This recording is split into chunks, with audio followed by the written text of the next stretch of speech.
My name is Bob Warwick, and I'm here to demonstrate for you today how layout works in Codeless for the iPad. Codeless is a prototyping tool that lets you design apps for iOS, and the layout tool is obviously pretty important to that.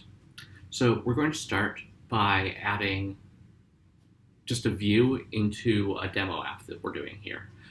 View, if you're a web designer, is something like a div. It has borders and colors and shadows and all this kind of stuff. It's a box that you can put things in. To get started, we're going to tap the layouts control here on the right hand side, and we'll just get started playing with width and height. You can see that we've defined width and height in terms of points. On iOS, a point is, so for example, not I'm going to say that 1 pixel. Actually 50 points. It's actually device independent. Or on an iPad 1 point. We can also say that it is 1 point, rather than a set number of points. We could say rather than 50 points, maybe it's 50%, and so that's 50% of the screen width. You can see if we go to a larger screen, that view remains 50% of the screen width. If we are in points, however, it stays the same size no matter how big the screen is. The same thing applies to heights. So here we've got, let's call it 80 points in height, or 80% of the screen. And depending upon what we're trying to lay out, we might want to say, oh, we want something to take up half or 2/3 of the screen, or we might want it to be, very rigidly constrained to a certain number of points. Today, we're going to say that its height is 100% and its width is 50%. Now, so we've got a box and it's a size that we want, but we need to be able to position that box on screen. By default, Codeless positions things in the center of the screen, so it floats towards the middle.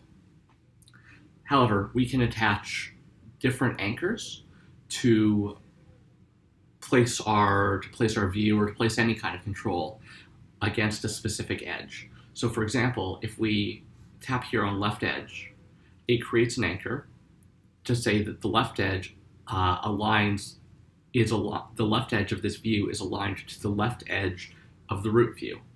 And we can add some padding. So we can say, hey, there's 20 pixels there. We can say it's 50% from the left edge, so it's starting halfway across the screen. And we can even make it negative. So you can see from the dotted lines that it's actually negative 50% off of the left edge. We can attach to any edge of anything, just like this. I'm going to take the height down to 50%. Oh, 50%. And we're going to remove the left anchor there just by tapping none. And then we're going to attach it to, say, the top. Now, sometimes you're not going to want to talk about things in terms of percentages, but in terms of, okay, well, let's attach it to, both the top and the bottom of the screen. So we can do that.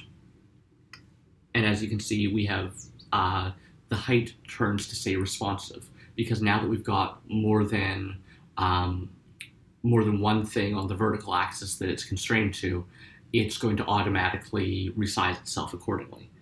And you can see that we can go between large and small, and this thing now stretches the entire height of the screen. We can also do that left and right. So for example, if we were trying to create, I'm actually just going to take off the navigation bar at the top of the screen here. If we were trying to create sort of our own custom look and feel navigation bar, something that we could do is hit layout, align it to the top, the left, the right, and give it an absolute width of, let's say, 60 points. That would give us, a good start for a navigation bar that then we could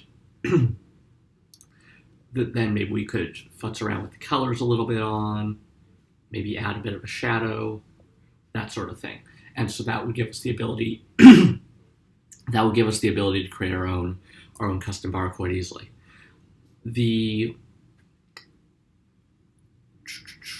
You can always constrain something to take up the entire screen just by tapping that bottom, top, left, and right constraints.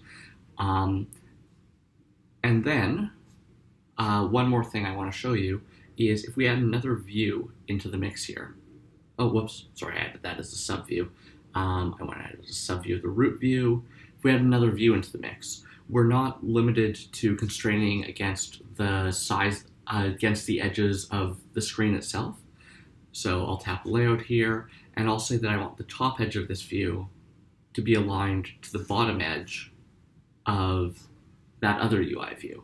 And so now you can see that I've got this view whose position is dependent upon on the view above it. So if I now take the view above it and I hit layout and I say, but we're going to put that 50 pixels from the top of the root view, you can see that you can see that this other view here, this red view that's dependent on it, also moves along quite responsibly with it.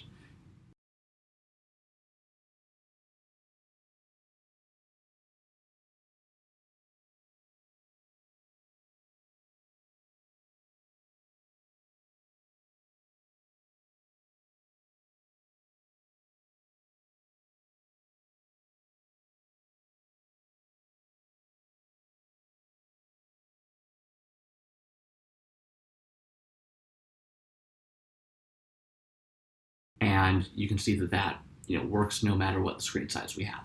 So rather than having any sort of a drag and drop approach or anything like that, Codeless goes directly with constraints.